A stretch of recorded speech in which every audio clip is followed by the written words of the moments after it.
Hi, this is Michael from Avira Automation. So, ganito po gagawin nyo. From here, device manager. Ito, click nyo to. Span. Dito, right click nyo.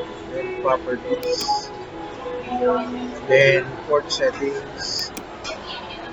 Advanced. Pag nakita nyo tong character na to, ibig sabihin, may something dyan. Ang gagawin nyo, cancel. Cancel. Then, right click nyo at install device. Tapos delete nyo ito. Refresh. Ito yung pang-refresh ng driver. Makikita nyo dito. Babalik yan. COM3. Right click nyo ulit. Properties. Port. COM. Dapat may lalabas na ganito. Advanced settings for COM3. Ganyan. Something ganyan. Kasi naka-COM3 siya kaya COM3. So, gagawin nyo. Gagawin nyo COM1. Click OK. Click OK. Ayan. So, dapat naka-COM1 na yan. So, test nyo ngayon. Gagawin natin. Test natin.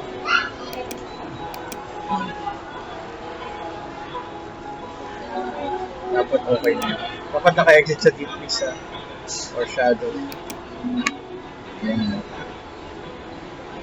Okay na. Okay. Thank you.